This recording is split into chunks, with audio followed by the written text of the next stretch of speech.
chosen.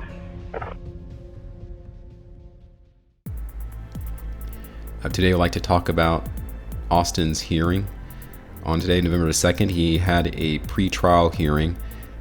It seems to me the purpose of this specific hearing was for Austin to be able to verbally state things on a record pro se, as well as to add a document to the record stating that his circumstances had changed, and therefore it is in his best interest to be released from prison early in order to prepare for his November 16th trial.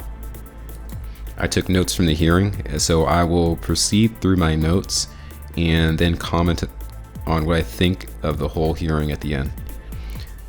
So approximately 3 p.m. Pacific Standard Time, 4 p.m. Arizona time, the judge begins. How should we proceed, Austin Steinbart? What would you like to do? Austin begins to answer, and then the judge says, stop. You cannot talk over me. You can only speak when I tell you can speak. You understand that? Austin then says, yes, sir. Austin's allowed to speak. He says he feels constrained. Says he has a right to a speedy trial. Says he has right to adequate ability to prepare for the trial, as well as control over his offered counsel. Austin explains that the courts appear to be using Austin's standby legal counsel as a type of communication proxy, that there is no ability for him to put forth motions as a pro se litigant. Austin makes the request for release into home incarceration. This was Austin Steinbart's situation from late spring through approximately September the 1st. Some portions of Austin's communication by phone were really difficult to understand. The judge restates what Austin said earlier, so I was able to pick up a lot of these things that Austin was communicating. One of the big things that Austin wanted was additional availability of resources that will allow him to prepare for trial in a short 2-week time span. Austin had previously filed a request for pretrial release just weeks before, and in that request at a previous hearing, Austin brought up the risk of contracting COVID in the jail cell. After Austin states his specific demands, the judge asks, what is the change in circumstance? The judge reminds Austin, you recall that you violated pretrial release, right? Austin's response is difficult to understand, but it sounds as though he basically assents to the judge. Austin explains that the difference between this hearing and the hearing he had weeks prior is that for this motion, he notes that he's not able to file motions pro se as he previously requested, and that this represented a change in circumstances. The judge asks Austin, you need more time to prepare for trial? Austin basically disagrees with this question and emphasizes that his standby counsel has been dominant. Again, difficult to understand Austin, but it seems as though in explanation he was indicating that the counsel was not allowing him to do things. The judge starts to communicate with Mr. Wu. I have not looked closely at all the members of this litigation, but I think this is a part of the prosecution. Mr. Wu acknowledges that pro se defendants usually are given more time to prepare for a trial. I think this communication by Mr. Wu and the judge is what ultimately changes everything for Austin. Just a simple acknowledgement by Mr. Wu that pro se defendants usually are given more time to prepare for trial. Austin, from the point of this date, November 2nd, had 2 weeks to prepare for his trial. If this decision to ultimately extend Austin's trial date, if it was based on Mr. Wu's assent, and Mr. Wu's actually on the side of the government and prosecution, then I think that may be a big point. Continuing on a discussion between the judge and Mr. Wu, there was acknowledgement that the court is supposed to provide Austin Steinbart a laptop, not the prison. the court should also provide the flash drive. There's an assertion that the court is to provide additional discovery to Austin. Forthcoming documents from the prosecution are discussed. It includes FBI documents, witness reports. Mr. Wu emphasizes that the forthcoming documents are very limited. Specific dates are mentioned in motion to disclose. The dates are June 2nd and October 5th. The judge asked the prosecution, "You indicted the case, you should be ready to go forward to trial."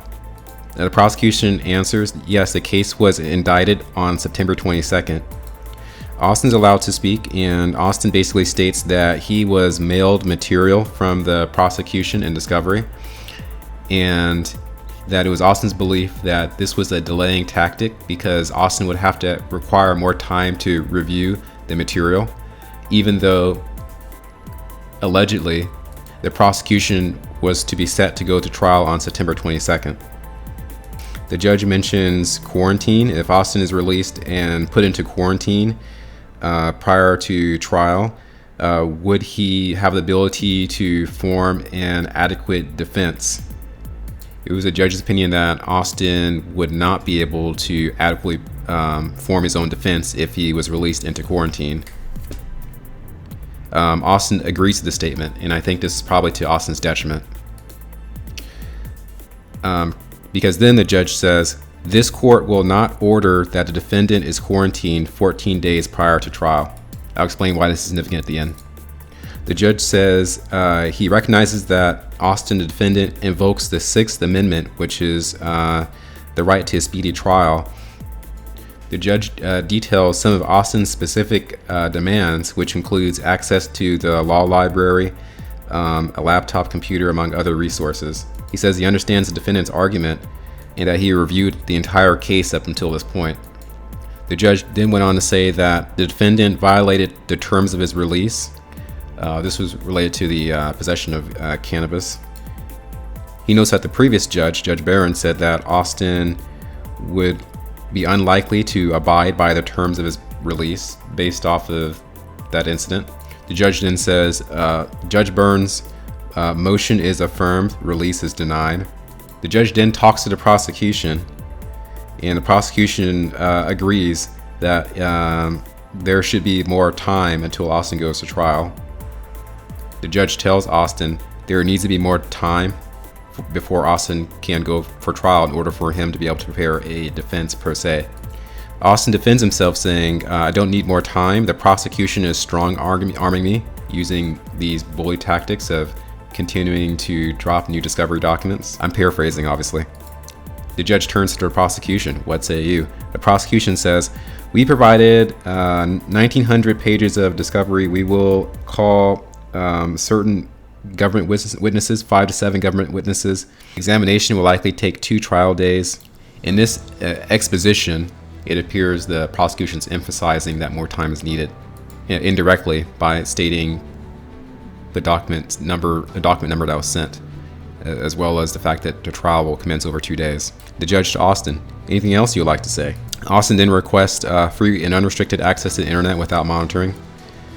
And in this, he also requests the ability to review the YouTube videos, because apparently the prosecution is going to use his YouTube material against him. Somewhere in Austin's pro se defense, Austin mentions that he basically does not have current access to a laptop, and that he's on a waiting list in order to get access at his prison. And that is the reason he's not really able to prepare adequately to defend himself in 2 weeks. So after I said all this, right after this particular point in the trial, Austin points out something. He says that the flags in the courtrooms do not have gold fringes. And then Austin proceeds to ask about the court's jurisdiction. The judge starts to sound nervous in his voice, but he quickly states that it's a federal jurisdiction, Article 3. I think Austin may have been getting close to something here. The judge then says it is not reasonable to go to trial 2 weeks from today. The Right to Speedy Trial Act does have continuances allowed. Austin starts to speak kind of randomly out of turn. The judge then says, "Stop, stop, stop. I've told you 3 times to stop randomly talking. The judge says that he will not allow for the release of Austin Steinbart. He cites, USC 18, section 3161 H7A. And this particular section of the U.S. Code describes when a trial can be delayed by the judge. Right after he makes that citation, the judge says that the matter will be reset for February 16, 2021. The judge then asks, is there anything the government would like to put on the record? And that is Austin's prosecution. They reply, the court is supposed to supply the laptop. The judge responds, that needs to be put in writing. Austin is allowed to speak for a final time, and in his very grand defense, he basically describes how he is having his Sixth Amendment rights violated. He mentions how there were numerous extensions on the hearing dates related to the coronavirus. I think he says 90-day extensions.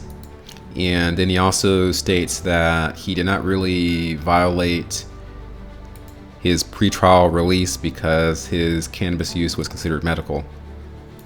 So my thoughts on this: if Austin's claim is to be believed, that's completely legitimate. I would expect something to happen at this point.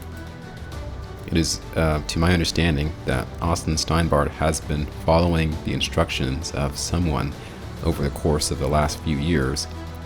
It may be a group of people, it may be a single person, but he has wondered if his astute obedience to those orders would lead to some type of martyrdom. I go to the Austin Steinbart BitChute channel. I'm not sure if this is the official channel. I presume it is. I look for the video where he talks about star power. The main thing I note is that all the videos that were posted here appear to have been posted March 17th, and there are no additional posts. If this is Austin's official channel, I think those who are handling Austin's accounts, it is probably best to update this BitChute channel to include the newer videos. This video is now much more difficult to find. I found it on the website Rumble using a simple Google search. Now here Austin basically states his particular privilege. Because working for the DIA gives me a special type of legal immunity that no matter what I do, I will not be prosecuted. No. Na boo boo. So, where's Austin's immunity here? Is he a martyr? What's really going on? He's very confident in this video. I won't bore you all with a bunch of legal jargon, so the best way I could describe this situation I'm in to you guys is like I'm that guy in the Super Mario game who just picked up the star power so I could just run straight through opponents. So I'm looking for the evidence of the star power. I will note to you that after the hearing, I went to my phone to communicate with a few friends, and I went to YouTube. When I went to YouTube, this very interesting Trump banner appeared. Breaking, freed from prison, many politicians tried, only President Trump delivered. Dear viewer, what does this mean? Why would I see this on my phone right after the hearing? We're talking about JA here. Am I to take this as like a personal reassuring communication? I don't know, but I am paying attention. So there was that quarantine issue I mentioned earlier. I think that was a very big pivotal moment in this particular hearing, because it would seem that prior to Austin's agreement that quarantine would be a bad idea for Austin to be able to adequately research and prepare his defense for trial, it looked like the court was actually going to allow Austin to go home but just be put under quarantine. But as soon as the judge stated this court would not order that the defendant be quarantined for 14 days prior to trial, that would also put the kibosh on the possibility of him leaving the prison to be out in the world, where theoretically he would have to be quarantined. This comes back to the notion of assent and agreement in any type of legal situation being potentially detrimental if you're not sure what you're doing. Years ago, when I was learning the contract law material, I learned that you are to either accept a contract or to conditionally accept. You have to be careful not to say, I understand, because then you'll be under the person's jurisdiction, whoever asked if you understand. There are a few good podcast episodes on Crow 777 that discuss how best to represent yourself pro se in a court situation. I would advise any listeners curious to check out those specific podcasts. They were done in 2019, I believe. Well, anyhow, I just shared with you guys what I felt I needed to share. I gotta get this video out. Peace.